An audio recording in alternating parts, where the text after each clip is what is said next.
My name is Jacob Gasho, and the title of my show is Oliver.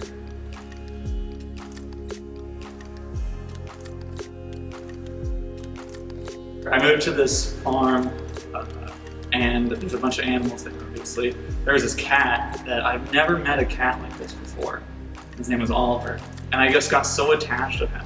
They are all oil on canvas, but there is some little things that kind of aren't oil. Like one of the paintings, I kind of purposely thought to not use just oil, and so I was doing like a bunch of preliminary drawings on the canvas and gouache and all this jazz. But then I was like, this sucks. So I just went back to oil. But what's cool is all that underpainting came out in a real subtle, beautiful way in the painting.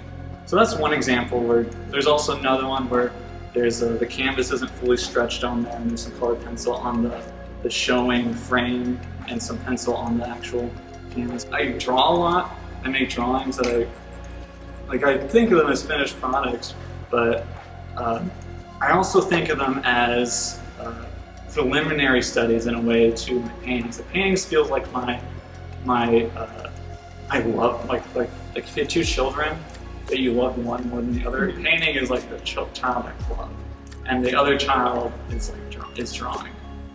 But in high school, that was kind of the same deal. I would always do little subconscious sketches on the edges of my things, and so something about my process is always doing something that I don't really know what I'm doing. I just like to do it like a fidgety thing, and then somehow it informs what I do when I know, like, okay, I'm going to do this final product. So I practice Zen Buddhism, and so it's, if people don't know, it's a meditation-based practice, and that has helped me tremendously throughout my short painting career, because since my process is so in the moment, and it's kind of like you gotta get outside your own mind to create, it's helped me tremendously with going into avenues that feel uncomfortable, because I'm sure it's like this with non-abstract work, but my work is for the most part abstract, and you can kind of feel a little bit crazy, a little schizoid,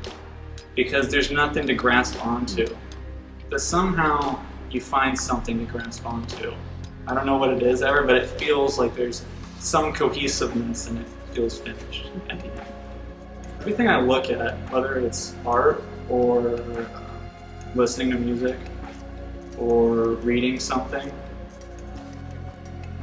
in the back of my head always feels like it's gathering up all this information to put into a piece of work. I don't know really what it is, but it just always feels that way. So for me, inspiration comes from just everything I do. Everything I do and everything that kind of comes into my noggin. All the de Kooning painting, I had this mind-opening experience, like, oh, so you can do things like this. And I would hope that someone looking at one of my paintings would have that sort of experience, but I don't want it to be constrained to if they're an artist or not. Because and when I read poetry or read economics or read anything or listen to stuff that I don't particularly like or stuff I do like, I always try to be as open as possible to what's going on. And so that's what I would like someone to get away with one of my paintings, is to just be open with it and to get away by just approaching the world in a more open way.